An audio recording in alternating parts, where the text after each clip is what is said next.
네, 안녕하세요. 메가스터디 강사학교 4기 현 전공 강사입니다. 자, 오늘 저희는 6월 모의고사 31번 빈칸 추론 문제를 같이 한번 풀어보도록 할게요. 오답률이 84.1% 정도 나왔기 때문에 굉장히 이제 많은 분들이 틀리셨죠. 그래서 문제 메커니즘 선생님이 분석을 해봤는데 지금 여러분들이 어떤 부분을 지금 놓치고 있는지는 이해가 돼요. 근데 이제 그 부분이 현실적으로 채워지는 게 좀 어렵다 보니까 좀 안타깝기도 합니다. 그래서 오늘 문제 풀 때 한번 같이 집중해서 또 문제를 풀어보는 시간 갖도록 할게요. 자, 글 자체가 막 그렇게 어렵진 않았는데, 자, 이제 문제를 한번 풀어보도록 할게요. 다음 빈칸에 들어가려면 과정 적절한 것을 고르시오. 제가 방금 전까지 여러분들과 함께 이 질문을 읽으면서 그 해석 위주로 했는데, 이렇게 우리가 글에 있는 영어, 즉 언어라고 하죠, 이거를. 어디다 써볼까요? 어디다 써야 되나? 여기다 쓰면 될 것 같은데. 자, 이런 언어라는 거는요, 우리가 눈에 보이는 것들이에요. 그래서 얘네들은 형이 하학적인 개념이에요. 그래서 여러분들이 이번 31번 빈칸중에서 실수한 이유는 바로 이런 형이 하학적인 부분들, 눈에 보이는 것만 갖고 문제를 풀었기 때문에 오답이 많이 나왔다. 그래서 여러분들이 만약에 이 질문을 훨씬 더 간결하고 쉽게 풀려면요, 형이 하학적인 부분이 아니라 형이 상학적인 부분, 즉 눈에 보이지 않는 영역을 이해를 먼저 하셔야 돼요. 눈에 보이지 않는 게 뭐예요, 선생님? 그게 바로 이 글에 있는 논리, 즉 사고라는 개념이죠. 사고를 하셨어야지 일단은 이 문제를 여러분들은 풀 수가 있었어요. 자, 그럼 어떻게 문제를 푸는지 보도록 할게요. 자, 보시면요. 일단 필자가 첫 번째 문장에서 뭐가 나왔죠? 아까? 질문이 나왔어요. 그죠? 그러면은 여기서 여러분들은 뭘 기억하셔야 된다? Q&A가 가지고 있는 개념에 대해서 이해를 하셔야 된다. 자, 우리가 질문 언제 합니까? 질문은요, 내가 상대방한테 모르는 걸 물어볼 때 하는 게 질문이죠. 근데 그것보다도 질문에는 훨씬 더 원초적인 개념이 존재해요. 그게 뭐냐면은 상대방이 내 질문에 대해서 대답을 할 것이라는 것을 기대하기 때문에 질문을 하거든요. 근데 이 글은 그런 쌍방향적인 관계가 아니라 일방향적인 관계예요. 일방향적인 관계에서 질문을 해봤죠. 어떻게? 답변을 들을 수 있어요? 답을 못 듣죠. 자, 그러니까 이런 일방향적인 글에서 질문이 나왔다는 거는 그 질문에 대한 그 대답이 이 글에서 필자가 말하고자 하는 프로포지션, 즉 명제다라는 걸 일단 기억을 해 주셔야 됩니다. 자, 그 첫 번째 문장에서도 힌트가 되게 많이 나왔어요. 필자는 뭔가 정의를 하고 싶어 합니다. 그 정의하는 대상은 디지털 보존에 대한 그 개념을 정의하고 싶었던 거고요.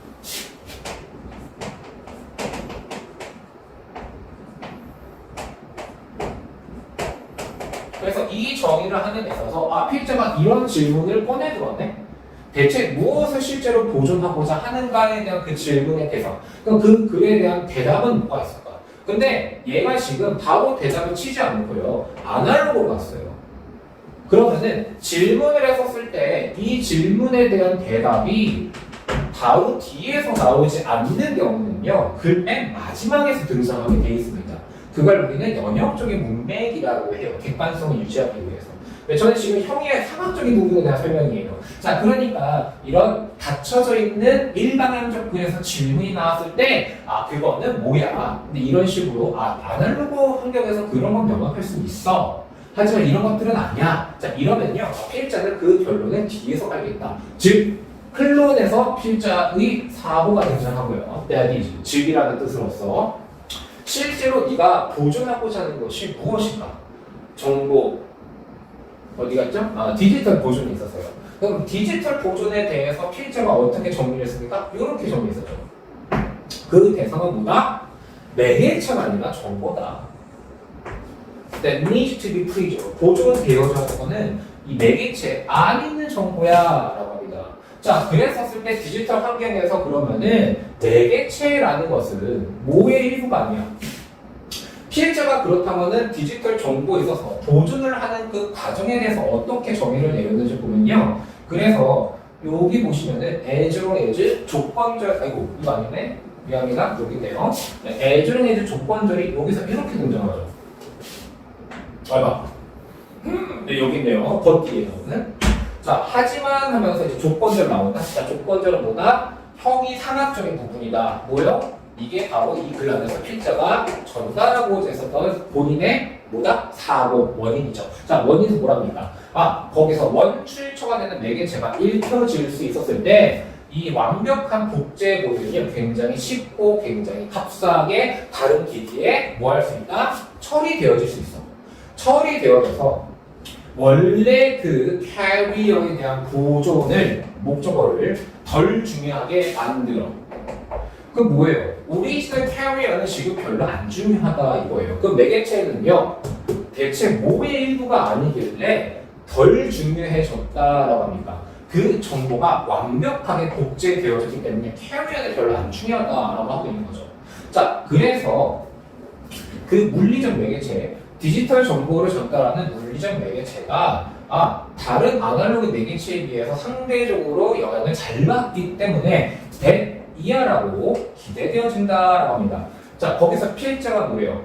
그래서 디지털 정보와 같은 것들은 꼭 뭐 해야 돼? 미그레이티드 해야 돼. 이게 결론이죠. 디지털 정보는 그건 뭐야? 이 매개체에서 또 다른 매개체로 반드시 전달되어져야 돼. 즉, 빈칸에서 필자가 말하고자 했었던 것은 정확히 뭐예요? 매개체라는 거는 바로 전달되는 대상의 일부가 아니다라고 정의하고 싶었던 거예요. 네, 정답 보고 저희가 정의하지 말고 필자가 이 관점에서 무엇을 얘기하고자 하는가? 자, 정리하면 첫 번째, 질문이 나왔고 필자가 실제로 우리가 디지털 보존에서 무엇을 정의하고자 해? 무엇을 보존하고 싶어 해? 뒤에서 바로 대답이 안 되기 때문에 결론 가보니까요. 보존되어질 필요가 있는 거는 매개체가 아니라 정보가 돼야 돼. 그런데 이 정보라는 것은 as 조건절을 하기만 한다면 원인 정확히 똑같이 이게 완벽하게 원출처가 읽혀진다면 완벽한 복제본도 쉽게 만들어질 수가 있어. 따라서 결론은 디지털 정보와 같은 것들은 반드시 이동되어져야 된다. 자, 근데 이동되어질 때 뭐로서 이동되어진다고요? 바로 필자가 정의를 내리고자 했었던 그 보존 과정의 일부로서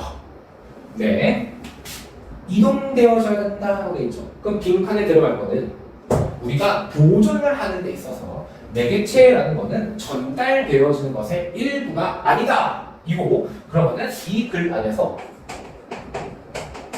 전달되는 즉 미그레이티드 되어지는 그 대상을 알고 계셔야지 이 문제는 풀 수가 있었어요. 자, 그래서 전달되어지는 대상은 이 글에서 뭡니까? 플랫폼이에요?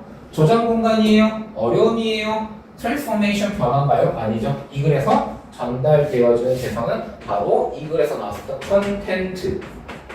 즉, 얘는 내용. 근데 내용을 전달하게 되면 우리 그걸 뭐라 합니까? 우리 그거를 메시지라고 하죠. 그래서 정답이 3번이었습니다. 사실 그리고 여기서 선생님이 하나 더 말을 붙인다면은 인포메이션이라는 개념은요, 그 간접 쓰기에서도 많이 나옵니다. 예를 들면은 인포메이션 하나 들고 와서 좀 설명해볼까요? 여기서 만약 여기서 이제 disinformation 했어요. 근데 예전에 20년 수능에서 disinformation 했었을 때 36번 순서 배열이거든요. 앞에 information이 없었습니다. 대신에 tell이라는 표현과 함께 전달되어지는 사실이 나왔어요. 그래서 여러분들 여기서 꼭 기억해야 될 게 독해를 할 때 information이 나왔다는 개념은요. 얘는 전달되는 사실을 우리는 정보라고 합니다.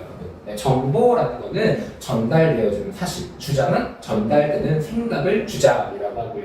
그래서 정답이 왜 3번이었는가 이 부분에 대해서는 명확히 오늘 여러분들이 좀 많이 배운 것 같다라고 저도 생각이 드네요. 그래서 전달되어진다는 개념의 대상은 메시지구나. 그래서 정답이 3번이다. 그래서 이 문제를 풀 때는 물론 형이하학적인 이런 언어적인 부분들 여러분 쭉 해석하면서 내려가는 것도 좋지만은 글 안에서 이제 평가안이 출제했었을 때 학생 여러분들한테서 알고 싶어하는 거는 얼만큼 이 학생이 사고를 잘 하고 있는지에 대한 것을 평가하고 싶은 것이기 때문에 글 안에서 등장하는 이런 인과관계라든가 이런 질문과 같은 것들이 어떤 개념인지 다시 한번 오늘 생각을 해볼 수 있는 시간이었으면 좋을 것 같아요. 저는 현쌤이었고요. 오늘 수업 여기까지 하도록 하겠습니다. 고생했습니다.